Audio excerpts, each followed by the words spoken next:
Welcome to Cutoff Genes, the podcast that helps you find your truth using nothing but DNA. I'm Julie Dixon Jackson, and I'm a genetic genealogist, henceforth known as a Gen Genie.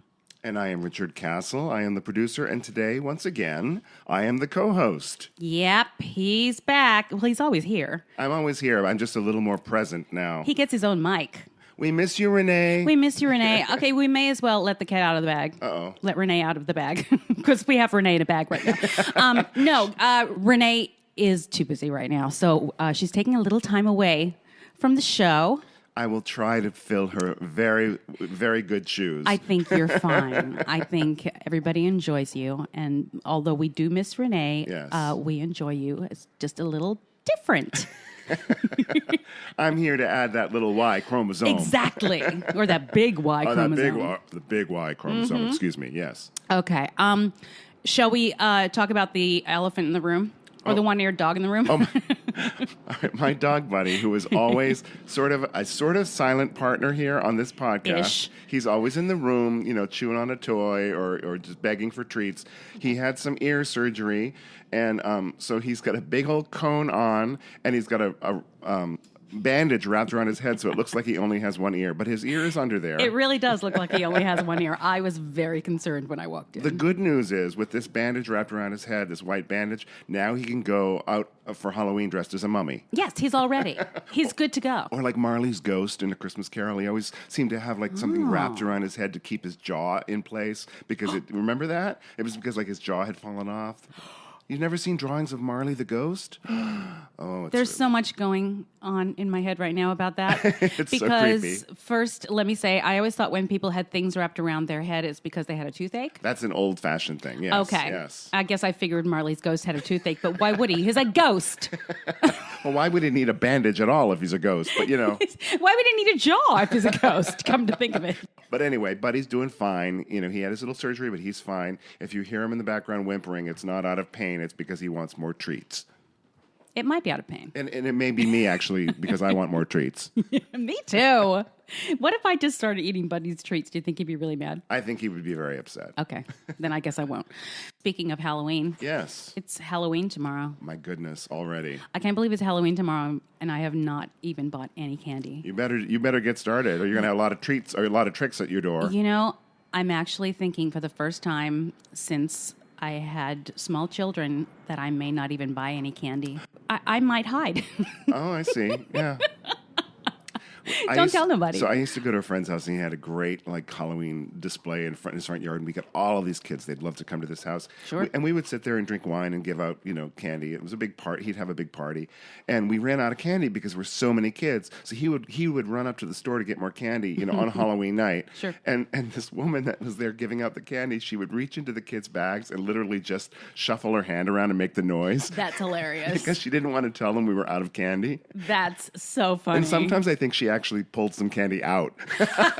To give to the next kid. Yeah, it was a redistribution of wealth. Right. That works. It's so weird in my neighborhood. Some years it's completely dead, and other years it's crazy. Like they bust people in from other neighborhoods. You never know. You never know. Yeah. Like a couple years ago it was nuts, and then last year it was dead. So, I remember when I was a kid and I wanted to go as Darth Vader, and I got, I got the whole costume, but I made it. It wasn't like a store-bought thing, and it was ridiculous. But then, of course, my mother saw that I was going to wear something that was all black, and she's like, "You're going to get hit by a car." And of course, then I had to go as Luke Skywalker. Oh, I thought you were going to say she put reflective tape all over you. No, because that wasn't enough. I had to be wearing all white. I had a very, very overprotective Jewish mother. She was a good mother. Yes, she was. Yes. All right. Should we talk about DNA? Oh, if we have to. All right, fine. I'd love to, yes. Okay. Let's start with, I have a little corrections corner. Oh.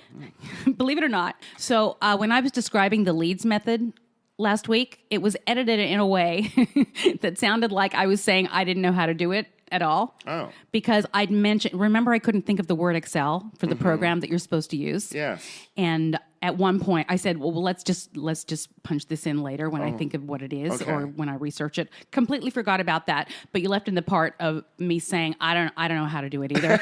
So it sounds like I'm giving information that I know nothing about, which some people think is true. Well, you know what? Anytime I can make you look foolish, Julie, I will do it. Well, touche. You've done it. It wasn't intentional, but it still feels pretty good. Anyway, so somebody asked me to post a visual of the leads method actually this morning. So I did so. And now I have another correction from that because I realized I just took a picture of a page. For every person whose DNA I'm doing, I do the leads method in my notebook and by hand. And that's a color-coded thing, It's a correct? color-coded Yes. A chart. line sorting extravaganza. So I was working on Alexia's chart, who is a person who I've been helping. Okay. And I realized after the fact, well, actually, I didn't even realize that then, but her GEDmatch number was on it. And the list of people of her matches is on there as well, but since it's a private page, I don't really need to protect anybody. And most of them are just usernames. And that's Buddy scratching his cone. And now shaking vigorously. You'll probably hear that. Just ignore the dog in the room. Ignore it. So anyway, I blocked out her GEDmatch number. I see. And then I took a picture of it. And then somebody said, wait a minute, does this only work on GEDmatch? Because I don't know anything about GEDmatch. And I'm like, no, what makes you think it's GEDmatch? I always do everything on Ancestry. Then I realized it said GEDmatch at the top of the page. Oh. Ignore that, guys. It's Ancestry. Most of the stuff I do, I think you probably know by now, is on Ancestry. Because that, for me, is my comfort zone. Maybe you could post a little, like comment under it explaining that. Nah. Let's keep people wondering. All right, I will. Okay. So that's the end of that little thing. No more corrections. No more corrections. No Everything more else is perfect. Yes. All right, I have a little update from last week. Oh, good. This is a cautionary tale. Oh, dear. Of when we're working with information given to us by adoption agencies. And the cautionary tale is, don't believe everything you're told, because more often than not, I'm getting misinformation. From the adoption agency From the itself. adoption agency or from the non-identifying information, which could be something that was given by somebody else, either maybe the mother's mother or... I see. I don't know yet. I haven't really... You're not sure whether it's the birth mother that is trying to throw somebody off? Yes. Or whether it's the adoption agency just making stuff up? Correct. Okay. Correct. I don't know why the adoption agency would do that. I don't either. And to me, I would rather not have any information... have it left blank than have me led down a garden path. I mean, I've been there before. I've been sent on a wild goose chase around the world. Yeah. So, for sure. I don't appreciate that, everybody. Right. So remember, my client was told that her mother was 5'10" and her father was 6'7", and she's 5'2". That's right. And I thought that seems crazy. And I wanted to know whether it was some kind of like recessive gene or something that only basketball players had. Yeah, I don't believe it. I don't believe it. I've looked it up a little bit. Have yet to get a straight answer, but that's because I'm easily distracted. Anyway, so the family that I'm zeroing in on, all of the women are quite short. Okay. Around 5'2", which is what my client is. And the reason I've zeroed in on them is because I have matches to both the grandparents, and that's pretty much who this has to be. And you couldn't find anybody in that family tree that was that tall? No. And how do you find that out? Like how, you're doing a DNA search. How do you find out what someone's height is? The only way you really can do that is by stalking them on Facebook. But even on Facebook, I don't think I have someone that I'm 6 feet tall on Facebook. I know. But you look at pictures. You ask people. Everybody I've talked to, I said, is anybody unusually tall in your family? I see. Okay. Yeah, just that. I mean, 6'7" is quite significant. And if there is somebody that tall in your family, it would instantly ring a bell. And if you saw a picture of someone 6'7" next that to is somebody, towering over somebody else, yes, exactly, right. Yes. And I've yet to see that. Anyway, so I have it zeroed in on who I think it is because this one woman was the right age. I think perhaps she made up a story for the agency. I don't know, but it's very detailed. The information that my client has is very detailed, saying that the parents were in a relationship and they were in college and they wanted to keep her but couldn't. And it named the state that the mother lived in, which is the state where this family lives in. But it's almost like when I've asked relatives, I said, did she do this or is this something? They've said, no, she never did that. She never ran track. She never played the violin. She never. That's so weird. Why would somebody put that much, that specific misinformation in there? Maybe they felt pressured by the agency to create an impressive image of yourself. I don't know.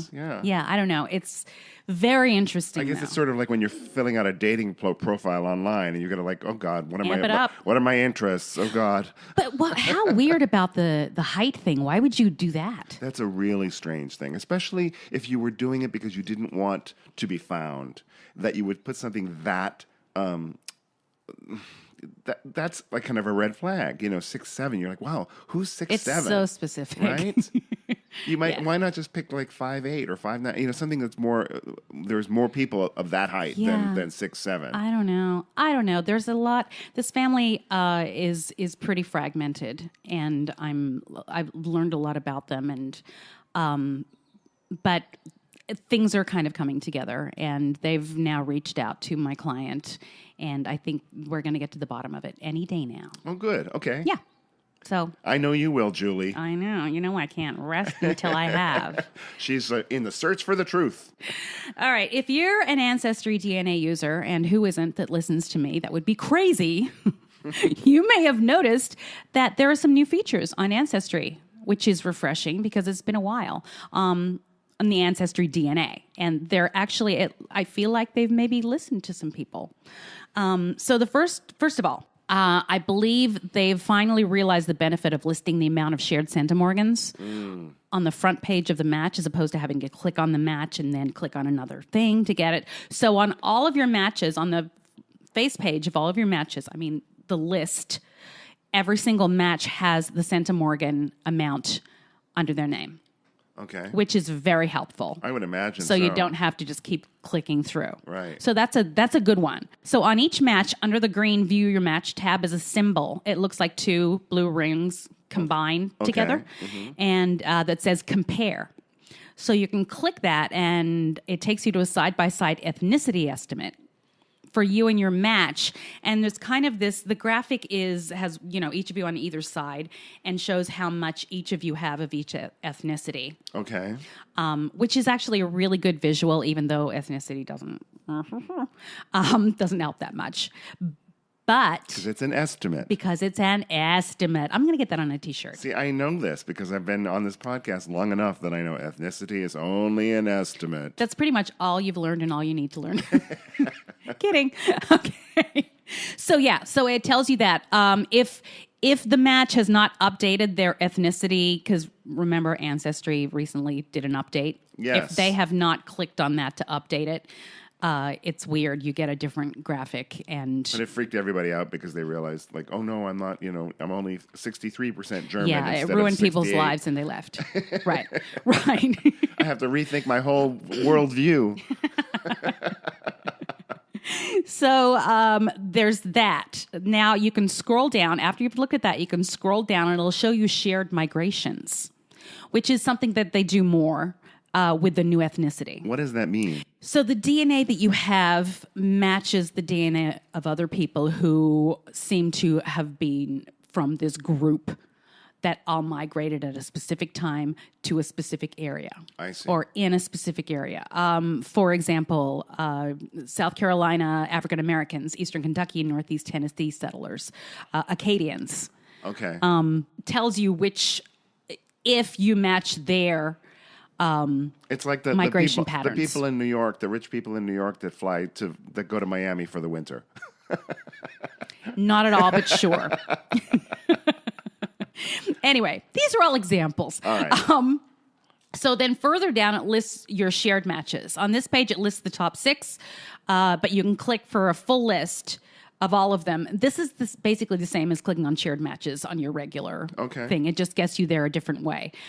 There seems to be a glitch on the interface. If I click on that, I can't get back to the original page. So I don't know if that's just me. If maybe I just need to. Can you click the back arrow? Have you tried that? No, I try it, and it keeps going to the same place. Right. It keeps going to comparing your match with their other match as opposed to comparing you with that match. Anyway, that, again, maybe I should just sign out of Ancestry and sign back in because I never sign out. So, yeah, that's a new thing that's been very helpful. And that combined with the Chrome extension, the one you mentioned last week. Yes, the one with all the different colors. Yes. It's making it a lot easier to sort matches. Well, I'm glad that the people or the programmers behind Ancestry are keeping up with it. The fact that there's so many more people uploading their DNA or having their DNA tested and they better stay ahead of it. That they need to keep that interface clean and helpful to everybody, right? Absolutely. FTDNA has a new chromosome browser that I have not looked at yet. Okay. So, aren't you glad I told you? There's nothing I can tell you about it. You told us that it exists. So That's go good. look, everybody. Okay, maybe I'll do it. Maybe I'll look at it and tell you guys about it next week. Anyway, so that is some updates for this week. And I say we take a break. If you're enjoying Cutoff Genes, please subscribe, rate, and review. Now, back to Julie and me. So we're back.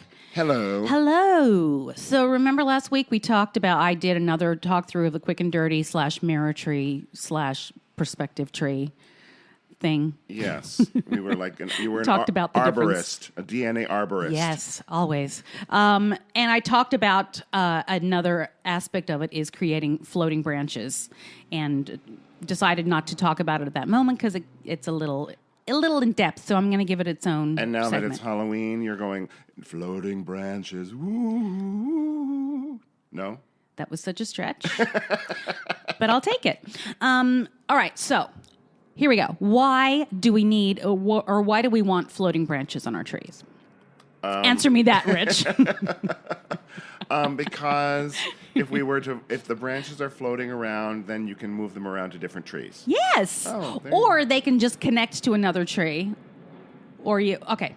I'm going to tell you exactly why. That is one reason. Or you're a mad scientist and you want to take a branch off of one tree and sew it onto another like a Frankenstein tree. I knew where you were going with that. Okay, so the point of it is, if you didn't do this, every time you would do a quick and dirty or a mirror tree or what I call a perspective tree, you would have your list of trees would be so long. And I don't know if Ancestry has a limit to how many trees you can have. I don't think it does because I have maybe 50. But you don't need, especially if you're working for one person, you can put all of the quick and dirty / mirror / perspective trees in one tree, but just have floating branches. Okay. Does that make sense? Yes. All right. First of all, make sure you write down the names of each line, however, because by doing floating branches, if you're on one particular branch and you want to switch to another branch, if you don't remember the names, it's really hard to find it because it's literally floating. I've discovered that a few times, so that's a word of warning. So another reason to have floating branches is that by doing that, a lot of the times Ancestry's algorithm will connect those two branches for you without you even realizing that's what happened. But if you have it as a floating branch and they connect it, and is it no longer floating? Yes. Oh, so what if you go back and look for your floating branch and it's gone? Well, it floated away. You'll realize that it's not floating anymore and it's all connected, and that's how you connect different lines. So Does that make sense? It's a good thing then. It's a great thing. And a lot of the times when I add new branches and a new name comes up, but it sounds somewhat familiar, I'm like, have I heard this name before? I'll go to their page and under Merge with Duplicate, you click on that, and that name will come up. And it'll say person 1 will be that person. Person 2 will have either somebody has exactly the same name, or you can type in a similar name and see if they're the same. And they could be the same person, in which case you merge them and all of a sudden they're connected. Oh, okay. All right. Does that make sense? That's better than what I was thinking about losing my floating branch. Again, the whole point is to lose your floating branch. Okay. You want it to ultimately be a connected tree. See, I'm picturing like that I'm in a flood and I'm floating around and I'm looking for my branch that's floating around so so you don't drown? So I don't drown. And then my branch is gone and then I'm drowned and it's all over. But you digress. But I digress. There's no flood. So here is how you create floating branches. There's 2 methods, and I'm going to tell you both of them. Method 1, to add a new person that is not technically connected to people already in your tree. You're going to start out as pretending they are. And you're going to add this new person as a child of an existing person in the tree. Even if that person in the tree is like from 200 years ago? Yes. Okay. Ancestry might go, wait a minute. Yeah. But a lot of the times it's just like, okay, if that's what you want. So this is the child of Methuselah from AD 223. If you do add somebody to that, the would-be mother is too young to have had a child at that age, Ancestry will tell you. They'll say, are you sure? Are you sure about this? I'm a little scared that Ancestry knows the ovulation schedule of everybody on its site. Well, it's numbers. Because, people hit puberty at different ages. No, we're talking like 10-year-olds having kids here. All right. Okay. Well, then that's different.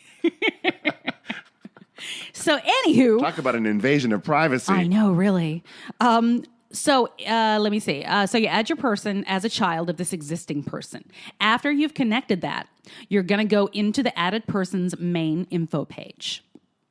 And on the settings on the upper right-hand side, where most settings are, click on it, and the second option says Edit Relationships.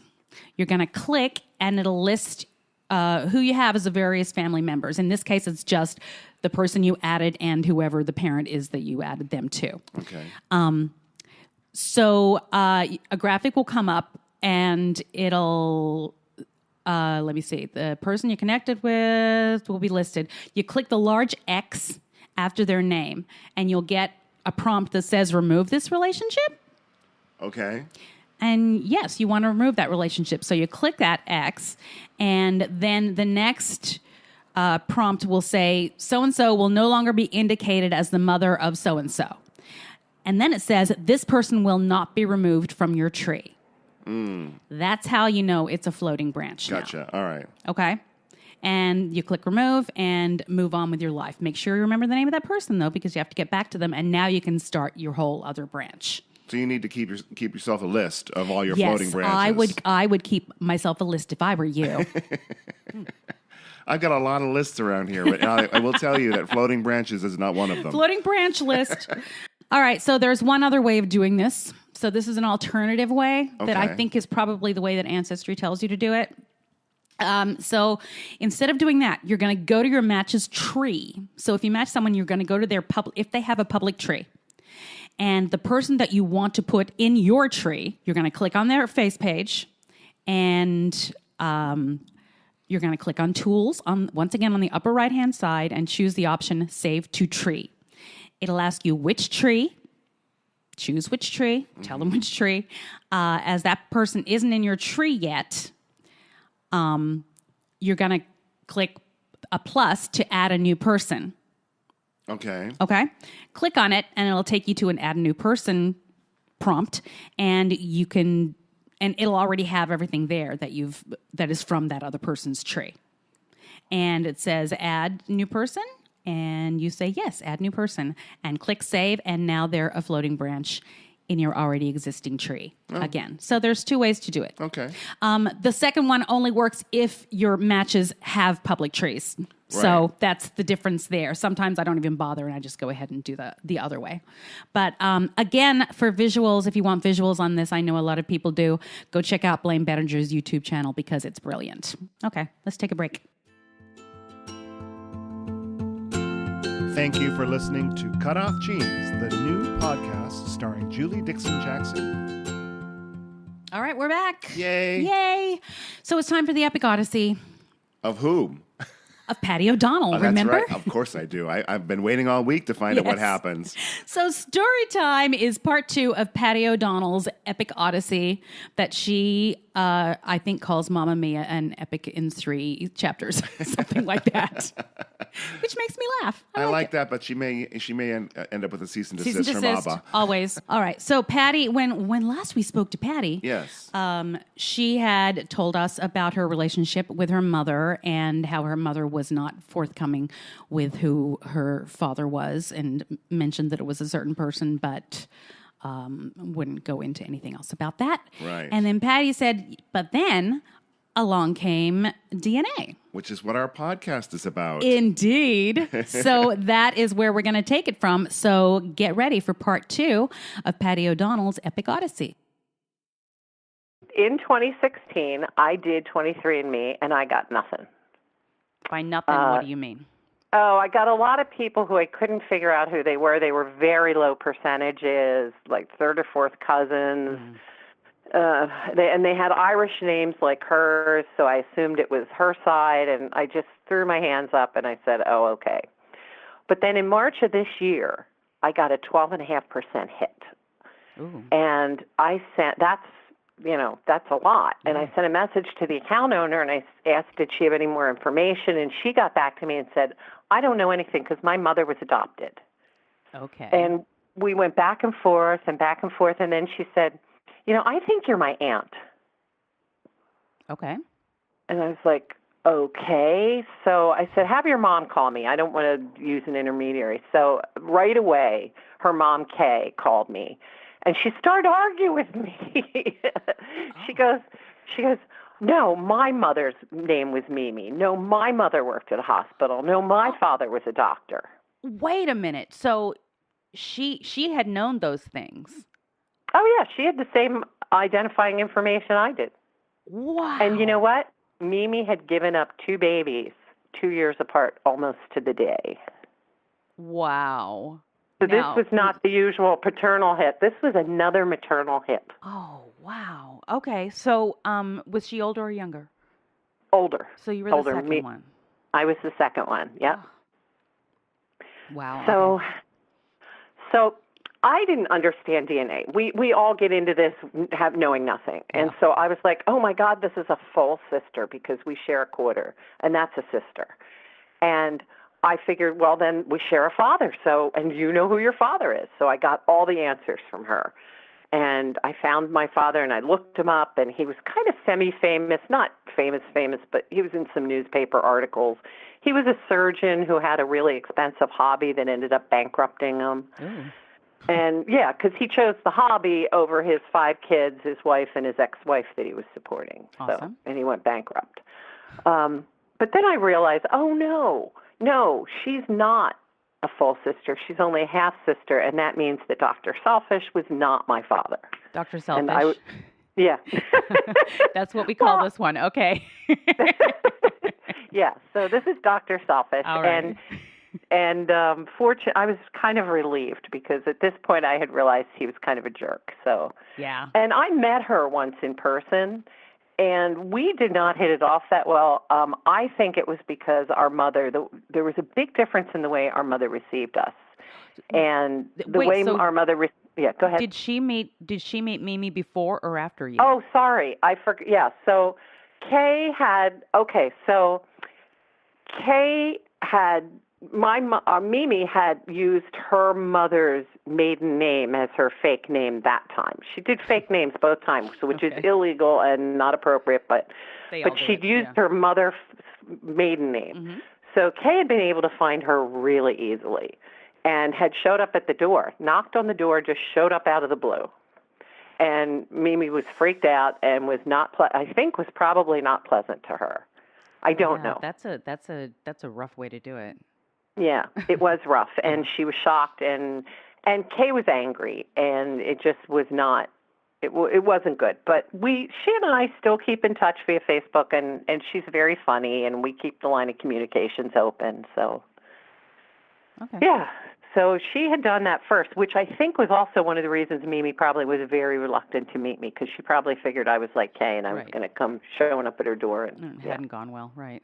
Yeah. Okay. So I called Mimi then, and I got an answering machine as usual, and I didn't know what her living situation was or if the nieces were living there or what. And I said, "Hey, Memes, it's Pattie. I just ran into Kay from work. Give me a call." Now, Nothing. how long had it been since you'd spoken to her at that point? Oh, probably about 16 years because my she gosh. remembered. Yeah, when we talked, she goes, "How's your kitten?" And I said, "Our kitten is an 18-year-old cat." Oh, at least it was So- still alive. That's nice.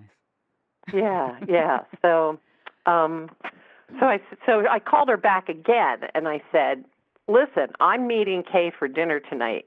Please call me. We have some stuff about work that I wanted to straighten out with you." Okay. And she did call me, and she said she'd been throwing up. Oh. Yeah, from being upset. So this Oh. isn't just me having panic attacks. She was having them. Sure. And that kind of broke my heart. Yeah. Yeah. And she said, "I'm sorry I didn't call you back after the last call. I just was so embarrassed, and I was too embarrassed to tell you." Okay. And who's stupid enough to get pregnant out of wedlock twice in 2 years? Mm-hmm. And I said, "Well, all my girlfriends, because we would have done it too, but we had birth control." Right. Right? Yeah. Yeah. And I told her, I've seen on these adoption boards, it's not that uncommon for birth mothers to get pregnant again after relinquishment. I don't know, maybe it's something subconscious. Yeah. You know? I think so too. And you're right. It is more common than we would think. So, Yeah, and I think that made her feel a little better, but I just felt bad that I had upset her so badly she'd gotten sick. Right. But she had said for the same thing, that because Kay had just showed up at the front door, the experience had been kind of unpleasant. And then she also explained that she hadn't been in contact with me because she'd become legally blind, and she was now living with her nutty religious sister and her brother-in-law, Okay. who were helping her out because she couldn't drive anymore. Okay. And they didn't know about me, and they couldn't know about me because of their great morals and values. Oh, Lord. So, yeah. So, and we can only talk on certain days. We're only allowed to talk Sunday and Tuesday night when they're at church. Really? Okay. Yeah. So I'm a good adoptee. I do it, right? You know, I don't argue. Yeah. Wow. Yeah. That's So- that's hard for me to fathom too. I can't. I yeah, have difficulty being anybody's secret. Yeah. And I don't know her nieces, who seem delightful because, of course, I stalk them on Facebook. Right. And fortunately, the one niece has it wide open, and I've seen her wedding pictures, and Okay. that's the only pictures they have of Mimi is pictures of her at the niece's wedding. And thank God for people who leave their accounts open on Facebook. I know. That's why I don't want to tell anybody about it, about privacy settings. That's terrible. I know. I've gotten so much information. I know. Yeah. I know, but it makes me sad because these girls look really nice, and I'd like to know them. But I am accepting that rule, and I've actually even shut off my Ancestry account to private so that they can't see it. So. Okay. Well, that's nice of you. Do you plan on doing that forever? We'll see. Okay. I don't know. All right. I don't know. We'll see. Okay. But then, so I called Mimi. I mean, we talked, and I said, "Listen, you told Kay my father, her father's name, but you're not telling me mine. I have proven I could be discreet. I don't show up at your door knocking. How come you tell her and not me?" And she goes, "Well, she blackmailed me." Real? Oh, you could have done that too. That's what I said. I said, "Oh, so if I'm evil, you'll tell me?" And she goes, "No." So she said, "Listen." I said to her, "Well, I'm not going to blackmail you, but I'll find it via DNA." And she goes, "Well, hold on. I have it written down somewhere. How about if I call you with it next week?" Written down somewhere? Right. Okay. Right. What? And it's going to take her a week to find it? Yeah. Uh-huh. It was going to take her a week to make it up and find some doctor who had died. That's what it was. Oh, she had her own research to do. Sure. I think so. So she calls me back, and she gives me two variations of a common last name. And she goes, he was a surgeon, he was married, and he wasn't from our area. So I called back her about 2 weeks later. I called back, and I said, I think I found two guys it could be. And she goes, "Nope, that one's too old. Ew." Ew. And the other one, I know. and the other one's not a surgeon. And I go, "Okay." So I went back. I went back to the main library. I ordered a 1960 directory from the warehouse, and I got the right guy. I got a deceased doctor from Western Pennsylvania who had blue blood lineage and one living daughter who was 2 years older than me. Just go back. Where did you get this information? Oh, I went to the Central Library and I pulled out the 1960 AMA directory for doctors. Oh, right.